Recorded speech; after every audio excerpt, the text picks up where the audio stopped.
Hello dear student, कैसे हैं बेटा आप लोग। तो आज गुरुकुल का थर्ड टेस्ट सीरीज समाप्त हुआ। आप लोग टेस्ट दे करके घर आ गए होंगे बेटा, और शायद आप इंतजार कर रहे होंगे आंसर का। तो लीजिए बेटा, मैं आ गया आपके केमिस्ट्री के आंसर विद सॉल्यूशन के साथ।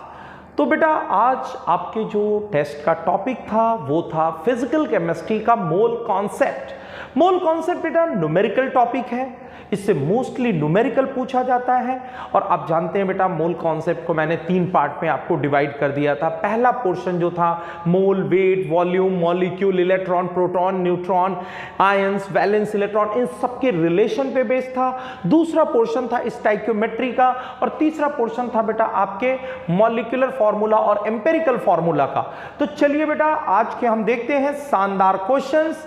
जितने भी टेस्ट में आपके क्वेश्चन पूछे गए हैं बेटा, मोल कॉन्सेप्ट के one of the best question है जो अभी तक बेटा डिफरेंट एग्जामिनेशन में, कॉम्पिटिटिव एग्जामिनेशन में पूछे जा चुके हैं। कई क्वेश्चन आपके नीट के पूछे हुए क्वेश्चन है, कई इंजीनियरिंग एग्जामिनेशन के पूछे हुए क्वेश्चन है। तो चलिए बेटा स्टार्ट करते हैं हम लोग आज का ये डिस्कशन विथ मोल कॉन्सेप्ट। तो रेडी हो जाइए बेटा सॉल्यूशन। चलिए देखिए बेटा, सबसे पहला क्वेश्चन है बेटा आपका 2 ऑक्साइड।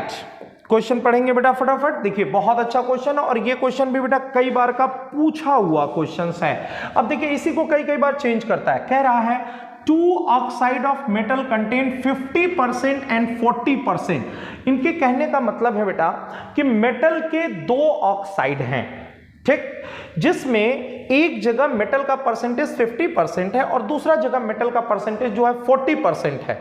फिर कह रहा है अगर पहले ऑक्साइड का फॉर्मूला MO2 है तो दूसरे ऑक्साइड का फॉर्मूला क्या होगा। ठीक है बेटा, चलिए हम लोग क्वेश्चन स्टार्ट करते हैं।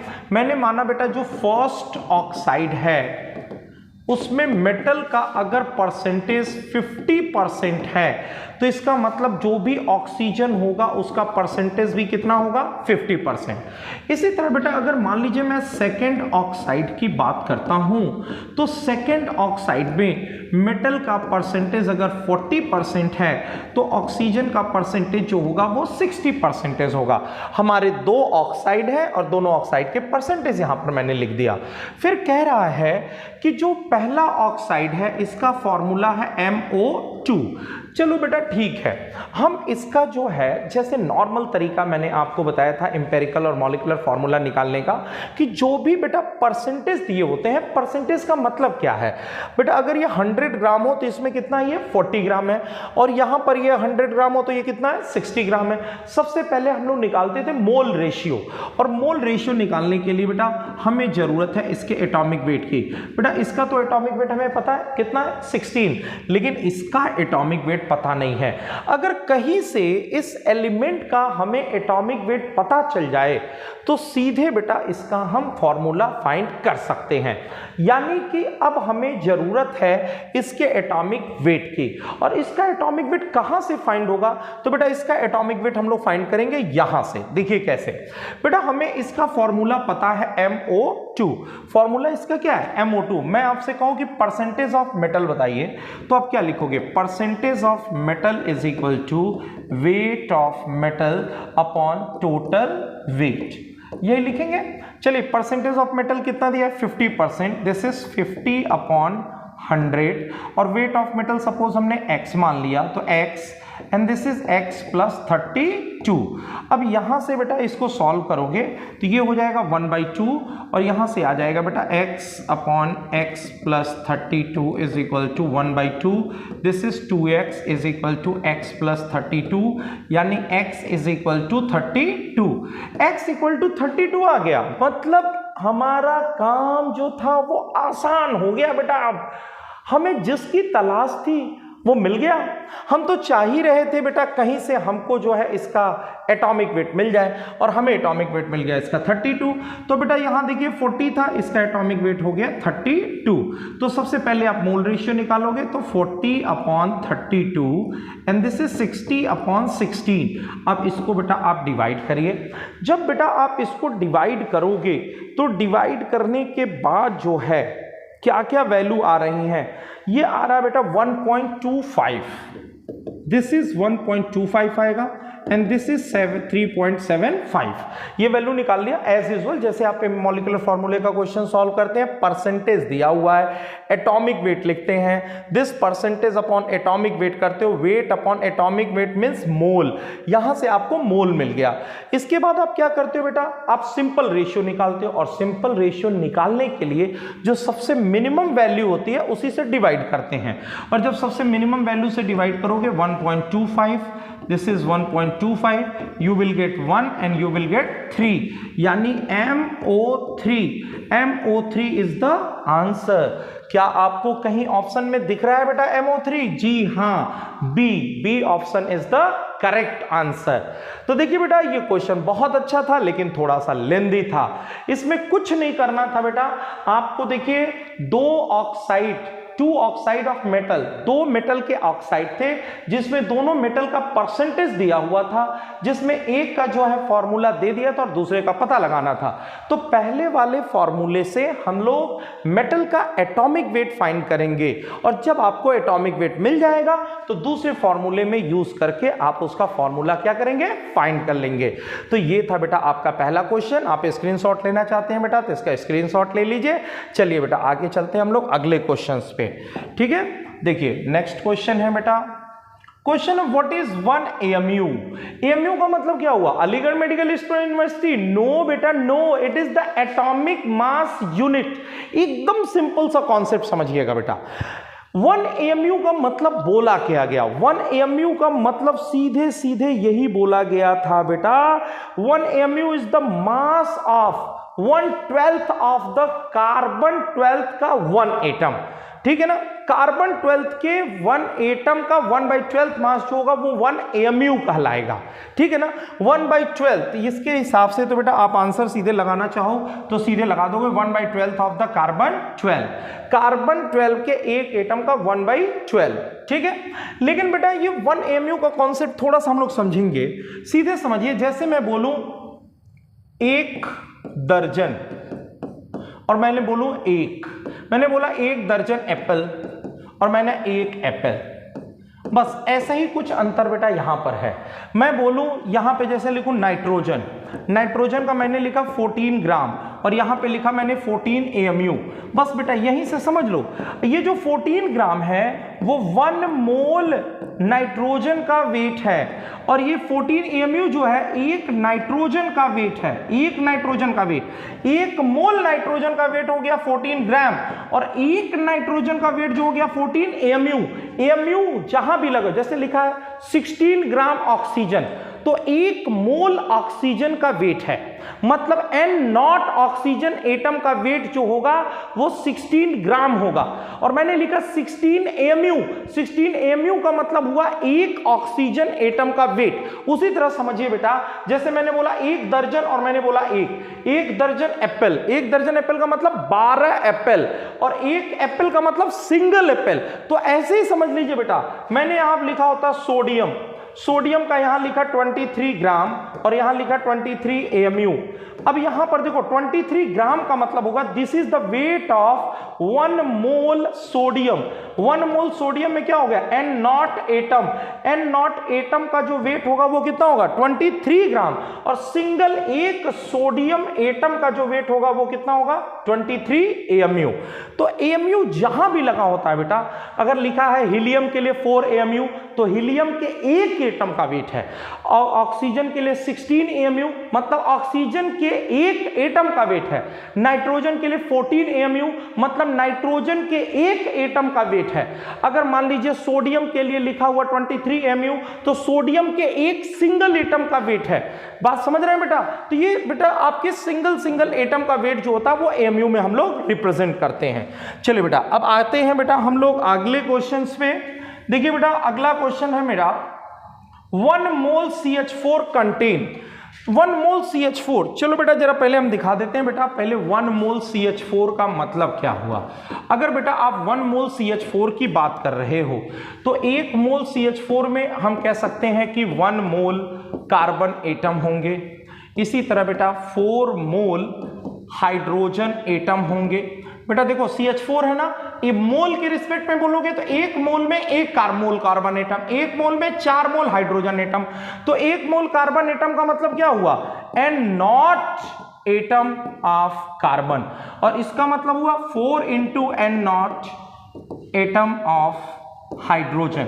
यानी 1 मोल CH4 का मतलब क्या हुआ, ये दिया हुआ 6.0223 10⁻23 एटम ऑफ हाइड्रोजन। जी नहीं, ये होगा 4 into N0। मैंने बोला 4 ग्राम एटम। देखो बेटा, जहां भी क्वेश्चन में आए ना ग्राम एटम तो समझ लो N0 एटम मतलब 1 मोल atom, gram molecule N0 molecule 1 मोल मॉलिक्यूल, ग्राम आयन N0 आयन मतलब 1 मोल आयन। तो बेटा जहां भी ग्राम एटम, इसका मतलब ऐसे समझिए 4 मोल ऑफ हाइड्रोजन एटम। शायद ये देखिए मैंने पहले ही लिखा था बेटा 4 मोल ऑफ हाइड्रोजन एटम, तो ये वाला आंसर हमारा क्या है, सही है। फिर कह रहा है 1.81 10⁻23 मॉलिक्यूल ऑफ CH4, बिल्कुल गलत है बेटा, 6.023 होगा। फिर कह रहा है 3 ग्राम ऑफ कार्बन, हमें मिला है बेटा 1 मोल कार्बन। 1 मोल कार्बन का वेट कितना होगा, 12 ग्राम। तो ये भी गलत है, ये भी गलत है, ये भी गलत है। तो 23 का आंसर, सॉरी 53 का आंसर क्या हो गया बेटा, बी। चलिए बेटा नेक्स्ट क्वेश्चन पे आगे बढ़ते हैं बेटा। क्वेश्चन नंबर 54 में पूछा है the largest number of molecule. बेटा क्वेश्चन में हमसे पूछ रहा है मॉलिक्यूल और सबके वेट दिए हुए हैं, तो सीधा सा बात यहां पर ये समझिए कि जिसका वेट दिया हुआ है, वेट से देखिए क्वेश्चन का कॉन्सेप्ट आप क्या लगाएंगे बेटा, वेट से आप फाइंड करिए मोल और मोल से फाइंड करिए मॉलिक्यूल, वेट से फाइंड करिए मोल और मोल से फाइंड करिए मॉलिक्यूल्स। तो बेटा वेट दिया हुआ, वेट से मोल कैसे निकालेंगे, आप सभी को पता है कि वेट इज इक्वल टू हो जाएगा given weight upon molecular weight, given weight upon molecular weight. और उसके बाद आप मॉलिक्यूल निकालने के लिए फॉर्मूला लगाते हैं मोल इनटू एवोगैड्रो नंबर। इसका मतलब हो जाएगा given weight upon molecular weight into Avogadro number. एक कॉमन फॉर्मूला हमने इसके लिए निकाल लिया। अब यहां देखिए 36/18 into Avogadro number, 28/28 into Avogadro number, 46/46 into Avogadro number, और दिस इज 54। और यहां पर आप N2O5 का वेट निकाल देंगे, ये हो जाएगा 28 और ये 80, ये आ जाएगा बेटा 108 के आसपास आ जाएगा इनटू एवोगैड्रो नंबर। ये देख रहे हैं 1 मोल और ये आ रहा है क्रॉस 2 मोल, तो इसका आंसर हो जाएगा ए। 54 का आंसर है बेटा A. Question number 55। In question number 55 the number of atom in 558.5 gram. Okay, the weight of iron is 558.5 gram. So number of moles means given weight upon atomic weight 558.5 upon 55.85, that is equal to 10 moles. Okay, 10 moles आ गए। और अगर हमें atom निकालने होंगे तो mole into Avogadro number into 10 into N0, this is the number of atom. कह रहे twice that in 60 gram of carbon, weight is 60, then number of mole is 60/12, number of moles 5 mole and atom is 5 into N0। तो कहने का मतलब है ये value जो है इसकी क्या है, दोगुनी है, तो बिल्कुल सही है, ये आंसर सही है। Half in 8 gram of helium, check कर लो, 8/4 that is 2 moles, 2 into N0 that is the number of atom. गलत है बेटा, ये इसका हाफ नहीं है। यहां पर ये देखिए मॉलिक्यूल्स दिए हुए हैं, तो डिवाइडेड बाय एवोगैड्रो नंबर कर लीजिए, इतने मोल्स आ जाएंगे, ये भी जो है आपका गलत है। यहां पर निकालेंगे नंबर ऑफ मोल्स तो 0.1 मोल आएगा, ये भी क्या है, गलत है। यानी आप देखिए जितने मोल्स होंगे, ये सारे के सारे हमको एटम दिए हुए हैं, तो जितने मोल्स होंगे उसी के रिस्पेक्ट में एटम भी होंगे। तो चलिए बेटा अब हम लोग आगे नेक्स्ट क्वेश्चन पे चलते हैं। क्वेश्चन नंबर 56 देखिए, थोड़ा सा कैलकुलेटिव क्वेश्चन था लेकिन बहुत आसान है, अगर आप थोड़ा सा दिमाग लगाएंगे बेटा अच्छे से हो जाएगा। कह रहा है in a compound CHN atom are present in 9:1:3.5 by weight. By weight कह दिया और आसान हो गया। चलिए कार्बन है, हाइड्रोजन है और नाइट्रोजन है। This is 9, this is 1, this is 3.5, ये बाई वेट है। हम इसका मोल रेशियो निकाल लेते हैं, 9/12, 1/1, 3.5/14, तो ये हो जाएगा बेटा आपका 3/4, ये हो जाएगा 1 और ये हो जाएगा 1/4।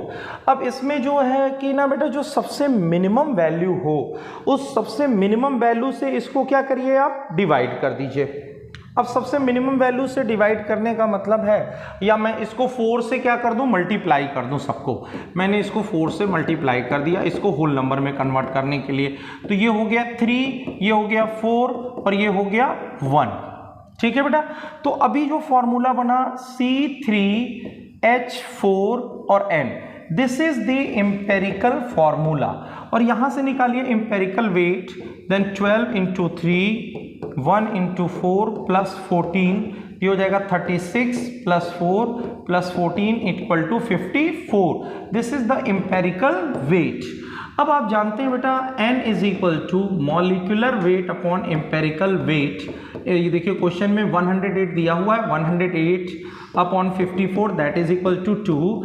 Now molecular formula equal to N × empirical formula, this is 2 ×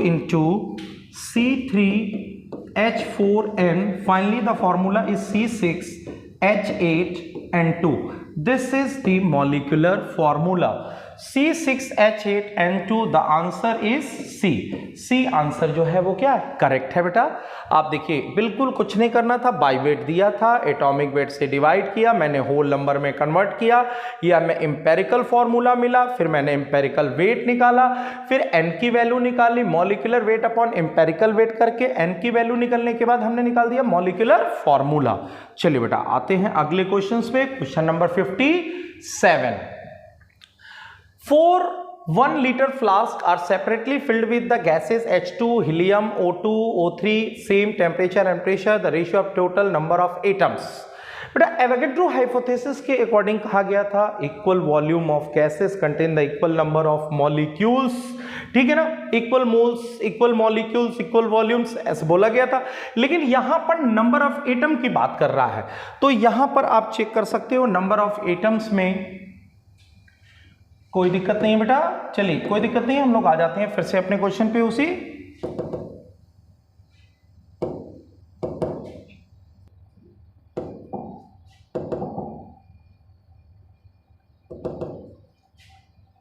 Okay, now the question number 57, equal volume of gases contain the equal number of molecules according to Avogadro hypothesis, and just see beta which gases H2, helium, O2 and AO3, molecules 1:1:1 ratio, but atom this is 2, this is 1, this is 2 and this is 3, 2:1:2:3, answer C is correct।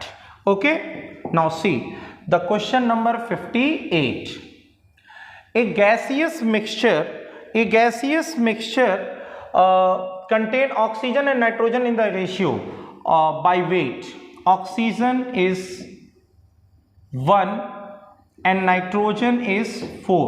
Suppose this is X and this is 4X, so find the number of moles, X upon 16 and this is 4X upon 14। ठीक है ना, contain oxygen and nitrogen by weight.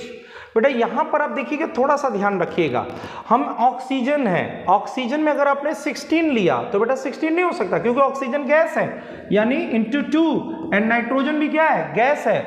This is X upon 32 and this is 4X upon 28।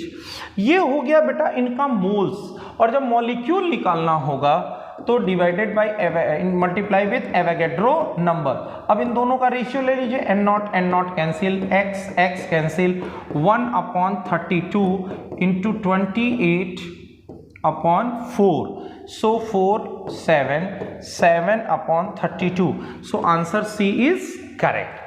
ठीक है बेटा, कोई दिक्कत नहीं थी, वेट दिया हुआ है, वेट से आपने मोल निकाला, मोल से मॉलिक्यूल निकाला और मॉलिक्यूल का आपने ले लिया रेशियो।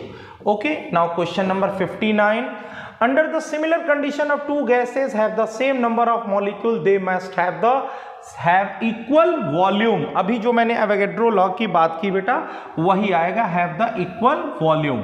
Okay, चलिए next question, question number 60, the mass of a molecule of water is। Okay, चलो मॉलिक्यूल कितना दिया हुआ है, मॉलिक्यूल हमें दिया हुआ है 1, तो हम पहले निकालेंगे number of mole. Number of mole is equal to given number upon Avogadro number, this is 1 upon n naught. हमें निकालना है weight, then weight is equal to mole into molecular weight, this is 1 upon n naught, और molecular weight is 18, this value comes in gram. Okay, ये value जो हमें मिलेगी वो ग्राम में मिलेगी, 18 अपॉन 6.023 10 टू द पावर 23, ये ग्राम में मिलेगी। और केजी में आप इसको चाहे देखिए, आंसर हमारा ग्राम में नहीं आ रहा है, आंसर हमारा केजी में आ रहा है, तो इसको आपको चेंज करना पड़ेगा। और जब आप इसको चेंज करेंगे बेटा तब जाकर के इसका आंसर आपको आएगा। तो इसको बेटा आप चेंज करेंगे और चेंज करने के बाद जब सॉल्व करेंगे तो ये आंसर अप्रॉक्सीमेट आ जाएगा 3 × 10 टू द पावर -26, अप्रॉक्सीमेट ये वैल्यू आपको मिल जाएगी। प्रोसेस मैंने बता दिया बेटा, मॉलिक्यूल्स दिया था, मोल निकाला, मोल से हमने वेट निकाला, ग्राम में आ रहा था। अब देखो यहीं से साफ हो जाएगा ना, ये अप्रॉक्सीमेट 3 हो गया, ऊपर गया तो 10 टू पावर -23 हो गया, केजी में बदलोगे तो 10 टू पावर -3 से मल्टीप्लाई कर दोगे तो सीधे आंसर आ जाएगा 10 टू पावर -26। चलो बेटा अगले क्वेश्चन पे आते हैं, क्वेश्चन नंबर 68। ये क्वेश्चन देखिए बहुत इंपॉर्टेंट है बेटा, कई बार मैंने आपको क्लास में करवाया है, कॉपी में करवाया है। इसी क्वेश्चन को मैंने मोल से वेट के टर्म में भी करवाया है बेटा। पहले देखो 1 मोल इलेक्ट्रॉन का वेट कितना होगा, पहले ये फाइंड करो। मैंने क्वेश्चन करवाया था बेटा, जैसे आपको बोला था ना 1 दर्जन आपके पास एप्पल हैं और इसका फाइंड करना है हमको वेट। तो आप कहते हो भैया पहले बताओ एक एप्पल का वेट कितना है। सपोज मैंने बता दिया एक एप्पल का वेट 50 ग्राम है, तो आप जानते हो एक दर्जन में कितने होते हैं 12, तो 12 का कितना होगा 12 × 50, सीधे करके आंसर निकाल दिया। वही चीज यहां करनी है बेटा, 1 मोल electron have 6.023 10 to the power 23 electron and 1 electron have weight 9.1 into 10 to power -31 kg. So n naught electron weight 9.1 into 10 to power -31 into n naught kg. It means अगर 1 मोल इलेक्ट्रॉन हो तो उसका वेट जो होगा 9.1 into 10 to power -31 into 6.023 10 to the power 23 kg होगा। बेटा 1 मोल electron का wait इतना है, हम ये कह सकते हैं कि अगर हमारे पास इतना किलो हो तो उसमें कितने मोल होंगे 1, तो 1 किलो में कितने हो जाएंगे, तो सीधे 1 upon this value 9.1 10 to power -31 6.023 10 to the power 23। और इसको आप बेटा सॉल्व कर लीजिएगा और सॉल्व करने पर सीधा सा इसका आंसर निकल करके आपका आ जाएगा डी। इस क्वेश्चन को देखिए यहाँ पे ये इलेक्ट्रॉन के टर्म में दिया हुआ, इसी क्वेश्चन को मैंने प्रोटॉन के टर्म में भी आपको बताया है। अगर प्रोटॉन होता तो एक प्रोटॉन का वेट 1.67 इंटू 10 टू पावर -27 लेते और उसको लेकर के हम लोग क्या करते सॉल्व कर लेते, लेकिन यहाँ पे इलेक्ट्रॉन के टर्म में था। तो मैंने बताया 1 मोल इलेक्ट्रॉन में इतने इलेक्ट्रॉन होते हैं, 1 इलेक्ट्रॉन का वेट इतना है, तो n नॉट इलेक्ट्रॉन का वेट कितना होगा, सीधे मल्टीप्लाई करके बेटा इसको सॉल्व करके हम लोग फाइंड कर लेते हैं। चलिए बेटा question number 62। n naught is the Avogadro number, the number of valence electron in 4.2 gram of nitride ion. Okay beta, always remember this is nitride and this N3-1 is azide. तो बेटा पहले हमें दिया हुआ है 4.2 gram, this is the weight, find the number of mole 4.2 by 14 that is 0.3 mole nitride ion. So find the number of ions, number of total ion is equal to mole into Avogadro number 0.3 into Avogadro number. You are getting the total number of ions. जब total number of ions मिल गया तो total number of ions मिलने के बाद हम पहले देखें n-3 पे वैलेंस इलेक्ट्रॉन कितने हैं कुल। नाइट्रोजन का electronic configuration 1s2 2s2 2p3, valence electron is how 5, और -3 का मतलब हो गया n-3 का मतलब हो गया 5 + 3 इज इक्वल टू 8, मतलब इसके पास जो वैलेंस इलेक्ट्रॉन है वो कितने हैं 8 हैं। तो भाई देखो एक n-3 पर आप कह सकते हो वैलेंस इलेक्ट्रॉन कितने हैं 8, तो 0.3 इंटू n0 पर कितने होंगे 8 into 0.3 into n0 that is 2.4 into n0। तो बेटा ये आंसर आ गया इसका ए। सिंपल सा क्वेश्चन है, ये भी अच्छा क्वेश्चन है। चलिए अगला क्वेश्चन आते हैं, question number 63। In question number 63, okay, question number 63 देखो बेटा, question rearrange the following in order of increasing mass. Mass के ऑर्डर में 1 मॉलिक्यूल ऑफ ऑक्सीजन, एक मॉलिक्यूल ऑक्सीजन का वेट। पहले देखो एक सिंपल सी बात है, अगर मैं बेटा यहां ऑक्सीजन लेता हूं और ये मैंने 1 मोल ले लिया, तो जाहिर सी बात है 1 मोल में n नॉट मॉलिक्यूल्स होंगे और 1 मोल का जो वेट होगा वो 32 ग्राम होगा, यानी n नॉट मॉलिक्यूल का जो वेट है वो 32 ग्राम है। तो एक मॉलिक्यूल का वेट कितना हो जाएगा, 32 अपॉन n नॉट, यानी इसका जो वेट है वो 32 अपॉन n नॉट हो गया। 1 एटम ऑफ नाइट्रोजन, इसका वेट जो होगा बेटा वो आ जाएगा 14 अपॉन n नॉट। ऐसे ही देखिए 10 to power minus 10 gram molecule, gram molecule का मतलब मोल हो गया, 10 to power minus 10 into weight of oxygen, कुछ ना कहे तो 32, 10 to power minus 10, 10 to power minus 10 into 63.5, और ये सबका वेट यहाँ पे निकल गया। और वेट मिलने के बाद बेटा जब इसका ऑर्डर आप अरेंज करोगे तो आंसर फर्स्ट इज करेक्ट, आप निकाल लीजिएगा बेटा, आ जाएगा। चलिए आगे बढ़ते हैं, 63 के बाद है क्वेश्चन नंबर 64। क्वेश्चन नंबर 64 है the atomic weight of 2 element A and B. एक ए है और दूसरा बी है, ठीक है। इसका जो एटॉमिक वेट है 40 है, इसका एटॉमिक वेट 80 है। अगर इसका x ग्राम है और इसका 2x ग्राम है तो x ग्राम में इसके जो नंबर ऑफ एटम है वो y है। तो पहले इसके मोल निकालो, जब हम मोल निकालेंगे तो ये हो जाएगा x अपॉन 40, मैंने इसका मोल निकाला तो 2x upon 80 that is also x upon 40।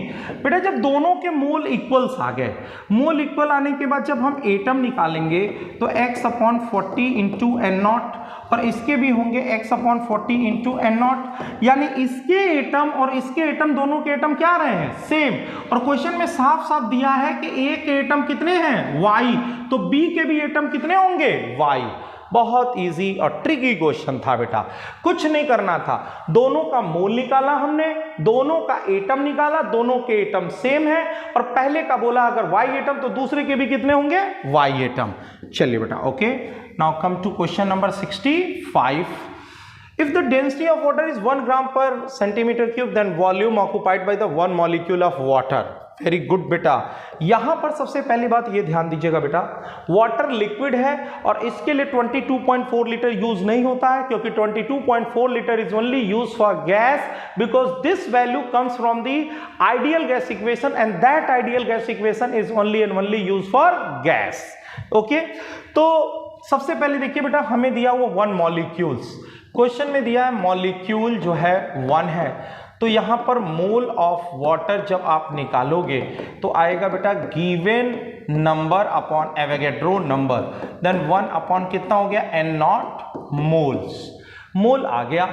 इसके बाद हम इसका वेट निकाल लेते हैं, वेट इज इक्वल टू हो जाएगा mole into molecular weight, this is 1 upon N naught into 18 that is equal to 18 upon N naught gram. हम जानते हैं density equal to weight upon volume होता है, then volume is equal to weight upon density, weight is 18 upon N naught gram and this is 1 gram per ml, then volume comes to 18 upon N naught, और इसको solve कर लेंगे बेटा 6.023 10 to power 23, और यहाँ से जब सॉल्व करोगे तो आपको आंसर मिल जाएगा बेटा, क्वेश्चन नंबर 65 का आंसर आ जाएगा डी। सेंटीमीटर क्यूब का मतलब ही होता है बेटा ml। Okay, now question number 65, question number 65 के बाद आते हैं बेटा हम लोग क्वेश्चन नंबर 66 पे।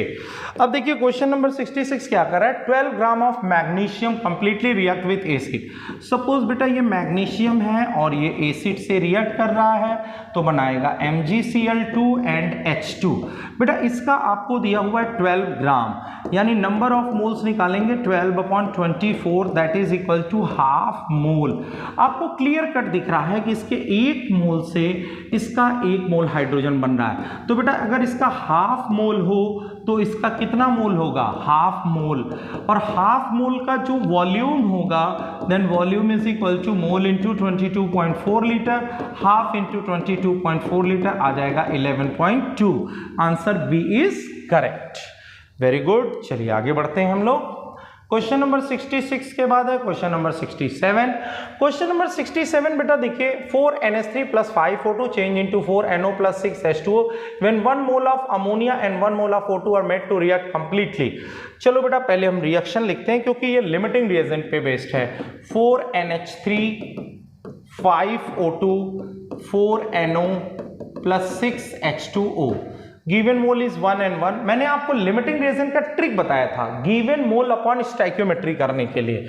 तो देखो बेटा गिवन अपॉन स्टाइक्योमेट्री करने पर गिवन 1 है, स्टाइक्योमेट्री 4 है, गिवन 1 है, stoichiometry 5। This value is minimum means this is the limiting reagent. तो हम लोग सीधे सीधे बोल सकते हैं all oxygen will be consume, सारे के सारे ऑक्सीजन क्या हो जाएंगे, कंज्यूम हो जाएंगे। आपको NO और H2O भी बताना हो तो बता सकते हैं क्योंकि जब ये लिमिटिंग रिएजेंट है तो ये रिएक्शन का बॉस हो गया। 5 मोल से 4 तो 1 से 4/5 ये बनेगा 1 से 4/5।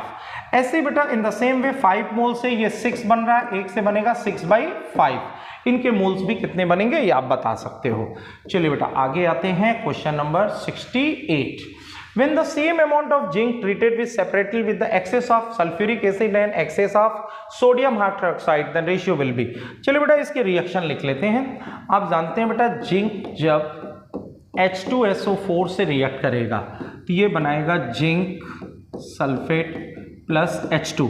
इसी तरह बेटा जब ये जिंक जो है NaOH से रिएक्ट करता है तो जिंक NaOH से रिएक्ट करने के बाद बेटा क्या बनाता है, तो Na2ZnO2 प्लस H2।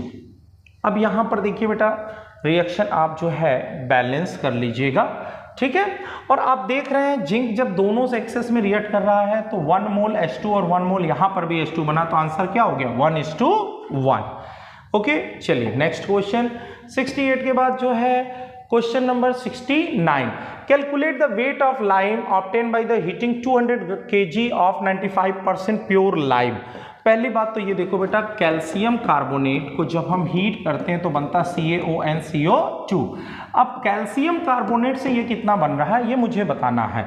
आपको पता है बेटा इसके 1 मोल से इसका 1 मोल फॉर्म हो रहा है, यानी 1 मोल का वेट कितना होगा 100 ग्राम और इसका कितना होगा 56 ग्राम। केजी में चाहें तो हम बदल लें 100 इंटू 10⁻³ kg से 56 इंटू 10⁻³ kg बन रहा है।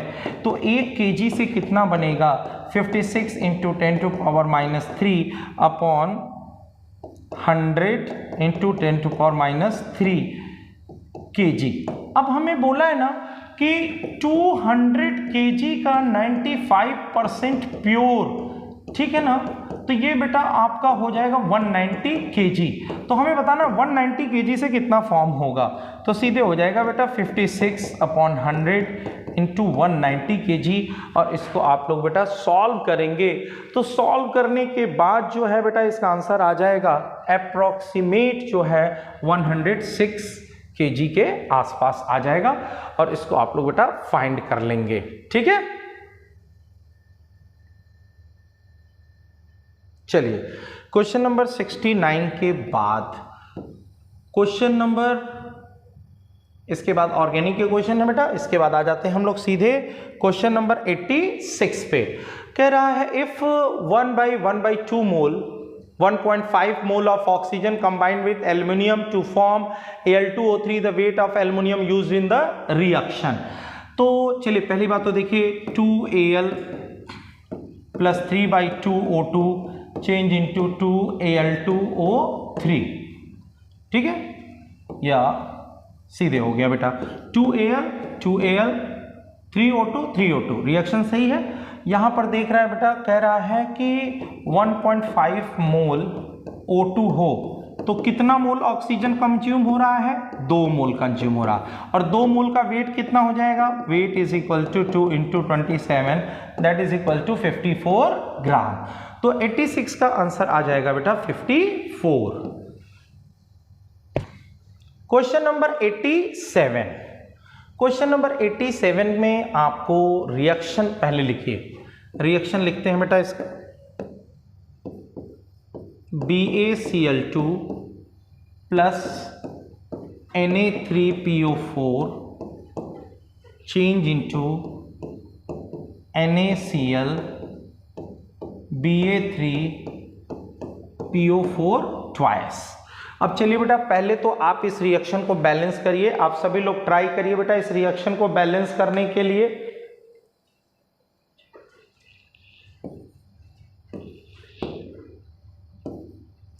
शायद रिएक्शन अब बैलेंस हो गई बेटा रिएक्शन बैलेंस। इसका दिया हुआ है 0.50 और इसका दिया हुआ है 0.20, ठीक है, और हमसे पूछा जा रहा है नंबर ऑफ मोल्स इसके बारे में। तो पहले दोनों को पता करें कि लिमिटिंग रिएजेंट कौन है। तो आप एक काम करिए, गिवन अपॉन स्टोइकियोमेट्री करिए, 0.50/3 0.20/2, this value is minimum, means this is the limiting reagent. आप यहां से बोलोगे बेटा सीधे सीधे कि 2 मोल Na3PO4 फॉर्म 1 मोल Ba3PO4 ट्वाइस। सो 1 से कितना बनेगा 1/2, तो 0.2 से कितना बनेगा 1/2 इंटू 0.2 बराबर 0.1, यानी आंसर कम्स टू डी। बस मेन इसमें जो आपको रिएक्शन लिखना था, अगर सही सही आप रिएक्शन लिख लेते बेटा तो कहीं कोई दिक्कत नहीं होती। चलिए क्वेश्चन नंबर 87 के बाद है क्वेश्चन नंबर 88।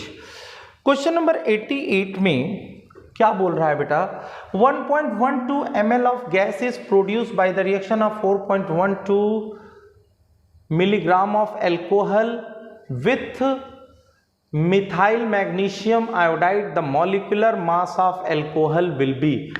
ठीक है, पहली बात तो कोई भी एल्कोहल है, सपोज ROH जो कि CH3MgI से रिएक्ट कर रहा है। जब भी ये रिएक्ट करेगा बेटा MgIOR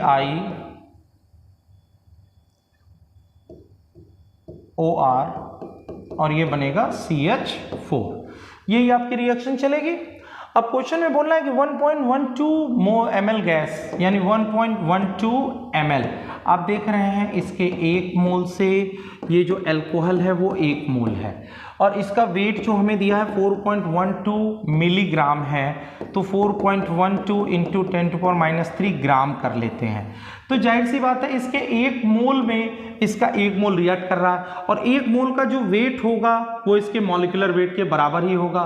तो जाहिर सी बात है एक काम करते हैं, 1 मोल में इसका वॉल्यूम, तो सीधे सीधे आप लिखो 1.12 ml से बेटा आपका 4.12 इंटू 10⁻³ ग्राम बन रहा है, तो 1 ml से कितना बनेगा, तो 4.12 इंटू 10⁻³ अपॉन 1.12। अब 1 मोल मतलब 22400 ml से कितना बनेगा, तो आप इसको मल्टीप्लाई कर दो, 4.12 बाई 1.12 10⁻³ फिर 22400, और इससे जो भी वेट आएगा वो 1 मोल का वेट होगा और 1 मोल का जो वेट होता है वो मॉलिक्यूलर वेट के बराबर होता है। तो इसको सॉल्व करिएगा और आंसर आ जाएगा आपका C. Question number 89, 12 gram of magnesium will react with acid to give, okay, simple reaction Mg plus 2HCl gives MgCl2 plus H2, and this is the 12 gram. 12 gram means half mole, and half mole will form the half mole of H2. Answer is B. The question number 89 answer is B.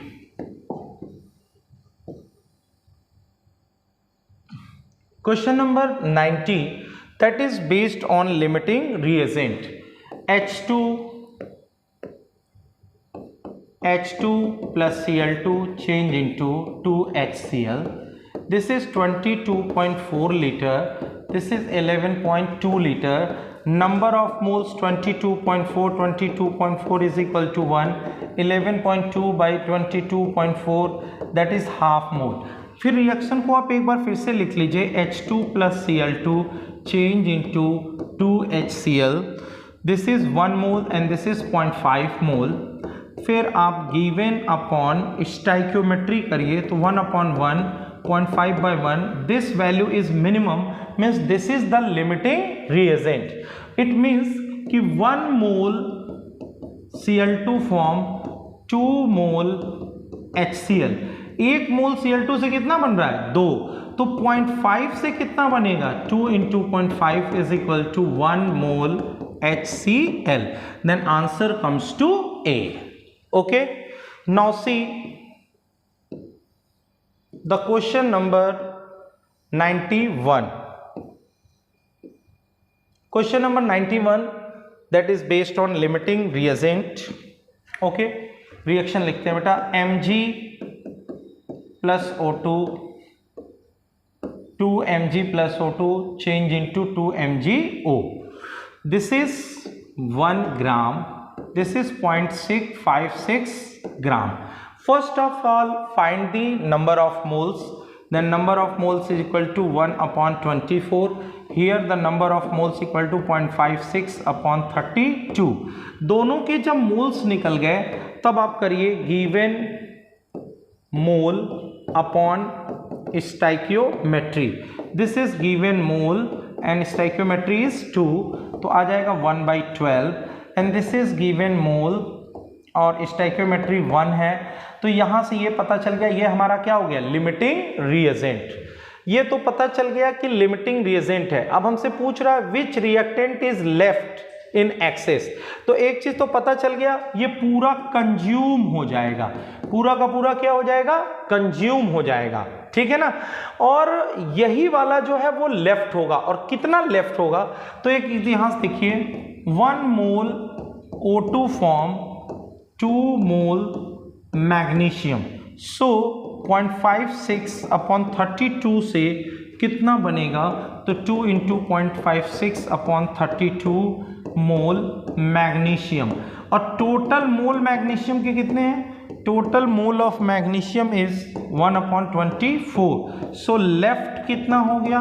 1/24 minus 2 into 0.56/32, और यहाँ से solve करेंगे तो आपको मिल जाएगा मोल, लेकिन wait निकालने के लिए आपको करना पड़ेगा मोल इंटू एटॉमिक वेट। और इतना रख करके बेटा जब आप इसको सॉल्व करोगे तो सॉल्व करने पर आंसर फर्स्ट आ जाएगा। चलिए क्वेश्चन नंबर 91 के बाद आता है क्वेश्चन नंबर 92। अब देखो बेटा क्वेश्चन नंबर 92 में जैसे पूछा 1.24 gram phosphorus is present in 2.2 gram of, अब इसमें से कौन सा आंसर है? तो एक काम करिए ना, इसमें से आप ऑप्शन से आंसर निकाल लीजिए, वो ज्यादा आसान होगा। जैसे मैं पहला ऑप्शन एक आपको बता देता हूं, जैसे मुझे दिया है P4S3, P4S3 फास्फोरस का आप वेट, P4S3 का आप टोटल कंबाइंड वेट ले लीजिए इसमें। जैसे मैं बोलूं 124 gram phosphorus is present in 229 ग्राम। अब देखिए फास्फोरस का 31 into 4, तो ये हो गया 124, ये तो 124 हो गया। अब P4S3 में हो गया 124 प्लस 48,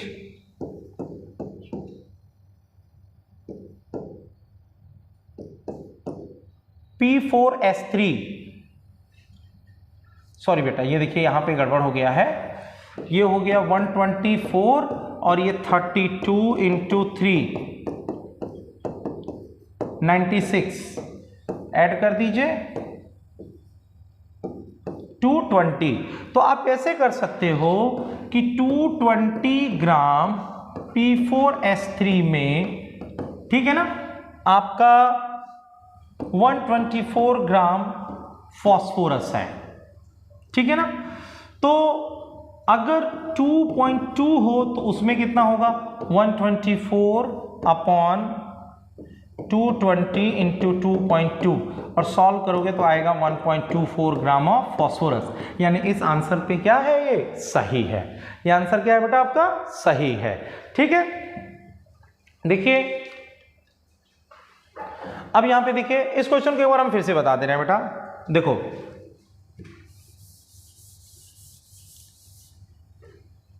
P4S3 है, P4S3 का वेट हमने निकाला, टोटल आ गया 220 ग्राम, जिसमें फॉस्फोरस हमारा कितना है 124। तो आप ये कह सकते हो कि अगर 220 ग्राम P4S3 है तो उसमें फॉस्फोरस हमारा 124 ग्राम है। तो 1 ग्राम में कितना हो जाएगा 124/220। तो अगर हम बोलें कि 2.2 ग्राम में कितना हो जाएगा तो 124/220 इंटू 2.2 यानी 1.24 ग्राम फॉस्फोरस। और आप देख रहे हैं क्वेश्चन में दिया भी है 1.24 ग्राम ऑफ फॉस्फोरस, तो आंसर ए इज करेक्ट। अब इसमें चेक करना चाहो तो इस टोटल में इतना फॉस्फोरस है, तो बताइए इतने में कितना फॉस्फोरस होगा। फिर इसी तरह इस टोटल में इतना फॉस्फोरस है तो इस टोटल में कितना फॉस्फोरस होगा। इस तरह से बेटा इसमें सारा आप क्या कर सकते हैं, कनेक्ट कर सकते हैं। तो ये हो गया बेटा आपका क्वेश्चन नंबर 92। क्वेश्चन नंबर 92 के बाद लास्ट क्वेश्चन है क्वेश्चन नंबर 93। और ये देखिए बेटा ये भी अच्छा क्वेश्चन है। जैसे आपसे कह रहा है कि 0.72 ग्राम वाटर है। अब पहले ये बताइए इसमें हम लोग देख लेते हैं कितना हाइड्रोजन है।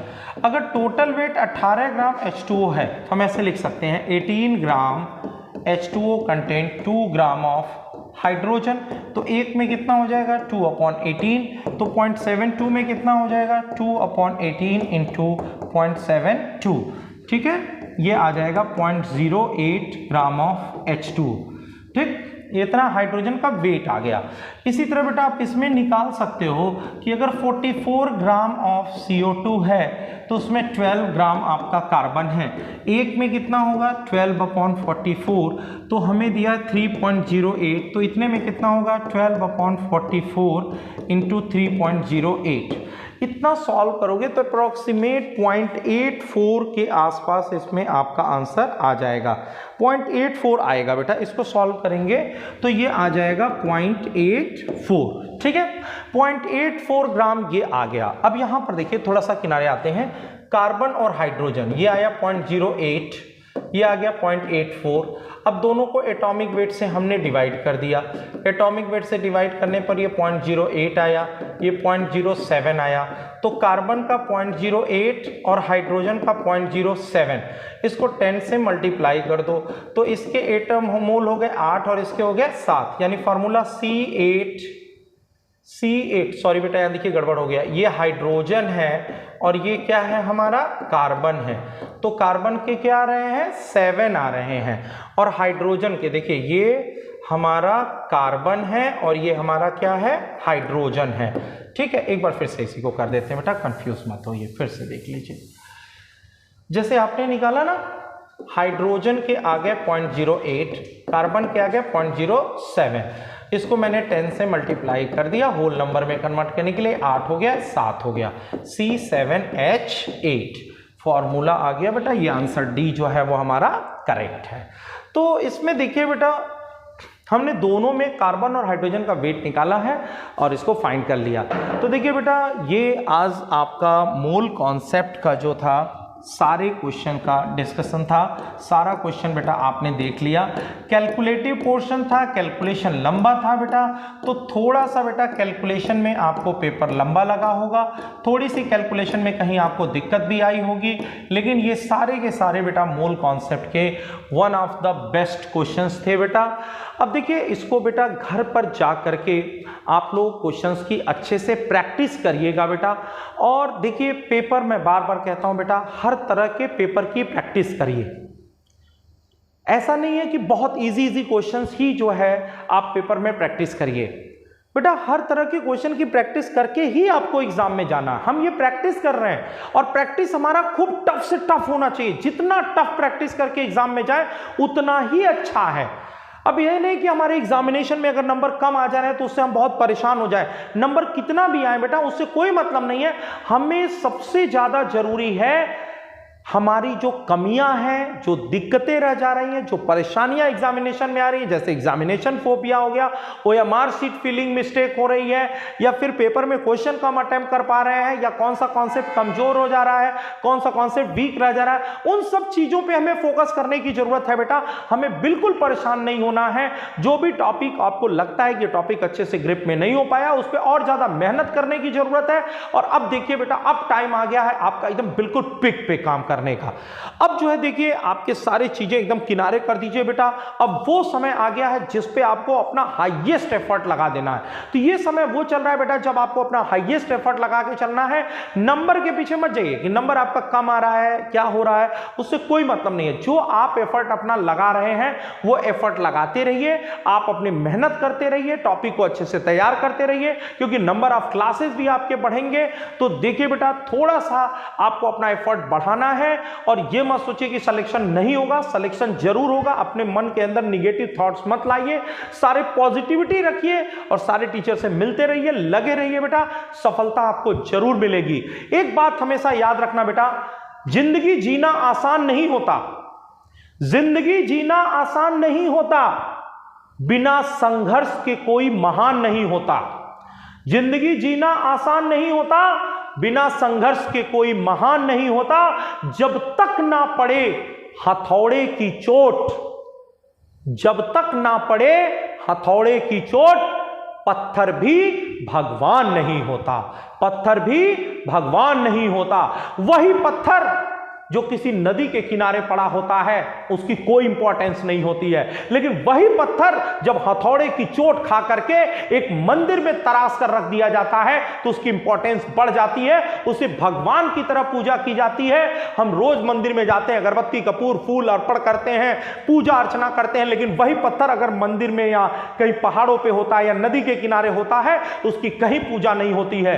तो बेटा अभी देखिए, आप वो पत्थर पढ़िए, वो पत्थर बनिए जिसके ऊपर छीनी चलाई जा रही है। ये जो दुख रूपी आपके ऊपर छीनी चलाई जा रही है, ये आपको तराशने के लिए चलाई जा रही है। और याद रखना बेटा, ये आपके तराशने का समय बन रहा है, चल रहा है। और जब आप अच्छे से तराश दिए जाओगे, इस समय आपके समय बहुत परेशानियां आएंगी, दिक्कत आएंगी, कोई टॉपिक समझ में नहीं आएगा, कोई क्वेश्चन नहीं लगेगा, एग्जामिनेशन में कम नंबर आएंगे, घर वालों की प्रताड़नाएं मिलेंगी, लेकिन उससे आपको फ्रस्ट्रेट नहीं होना है, हिम्मत नहीं हारना है, लगे रहो बेटा, सफलता तुमको जरूर मिलेगी। पूरी मेहनत और एनर्जी लगा दो बेटा, पूरी पोटेंशियल के साथ लग जाओगे और आपको आपकी सफलता जरूर मिलेगी। तो फिर मिलते हैं बेटा अगले टेस्ट के सॉल्यूशन के साथ। ओके, थैंक यू बेटा, all the best, just rock, rock, you are my Gurukulians, you have to rock. Thank you so much बेटा।